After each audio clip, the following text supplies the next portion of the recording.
1 বছরের নিচের বাচ্চাগুলোকে আমরা বলি ইনফ্যান্ট, আর 28 দিনের নিচে বাচ্চাগুলোকে আমরা বলি নবজাতকের পর্যায়ে, যেটাকে বলি নিওনেটস।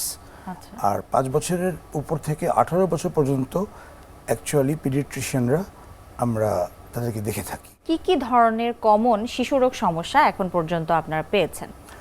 আমাদের দেশে সবচেয়ে কমন সমস্যা হচ্ছে শিশুদের ক্ষেত্রে ঠান্ডাজনিত নিউমোনিয়া, ব্রঙ্কিওলাইটিস এবং ডায়রিয়া।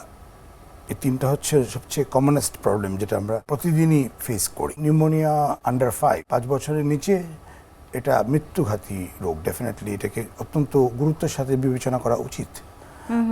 এবং ব্রঙ্কিওলাইটিস এটা ভাইরাস জনিত একটা রোগ, সেটাও গুরুত্ব বহন করে। আর ডায়রিয়া তো ডেফিনেটলি অবশ্যই আন্ডার 5-এ এটা মর্টালিটি বা মৃত্যু হারও অনেক বেশি। এই তিনটা রোগ হচ্ছে আমাদের জন্য সবচেয়ে অ্যালার্মিং বাংলাদেশের পার্সপেক্টিভে। নিউমোনিয়া সমস্যাটি আসলে কি ধরনের সমস্যা এবং কি কি উপসর্গ নিয়ে বাচ্চারা আপনাদের কাছে আসে? নিউমোনিয়া একটি শ্বাসতন্ত্রের প্রদাহ বা ইনফেকশন, যেটা ভাইরাস দিয়েও হতে পারে, জীবাণু দিয়েও হতে পারে। এটা জন্ম থেকেও নিয়ে আসতে পারে একটা বাচ্চা, যেটাকে আমরা বলি কনজেনিটাল নিউমোনিয়া। এছাড়া জন্মের পরেও হতে পারে, যে কোনো বয়সেই হতে পারে। নিউমোনিয়া সিমটমস প্রথমে ইউজুয়ালি পাই হচ্ছিল নাকে পানি বা রানি নোজ, কাশি, জ্বর। এই তিনটে হচ্ছে মেইনলি প্রথম সিমটমসগুলো। ইভেনচুয়ালি দেখা যায় যে শ্বাসতন্ত্রের প্রদাহ, এক্ষেত্রে শ্বাসকষ্টটা হচ্ছে একটু গুরুত্বপূর্ণ ফেজ।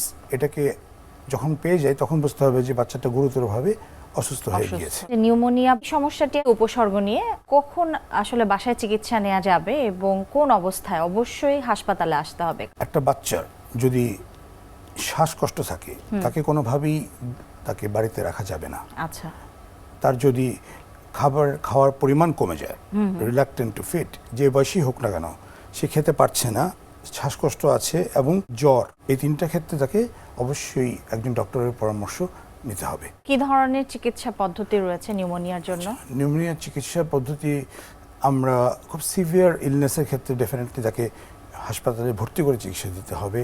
বাট যদি দেখি যে আমরা মাইল্ড টু মডারেট রয়ে গেছে, তাকে ম্যাক্সিমাম ক্ষেত্রে আমরা ওরাল অ্যান্টিবায়োটিক্স, যদি সেটা জীবাণু ঘটিত হয়, যদি সেটা ভাইরাল হয়ে থাকে, তাহলে আমরা নেবুলাইজেশন, বাচ্চাটার কাশি কমানোর জন্য কিছু অ্যান্টিহিস্টামিনস, তার নেজাল ক্লিয়ারেন্স রাখার জন্য নেজাল ড্রপস, জ্বরের জন্য জ্বরের ওষুধ, এগুলো দিয়ে তাকে আমরা বাড়িতে পাঠাতে পারি।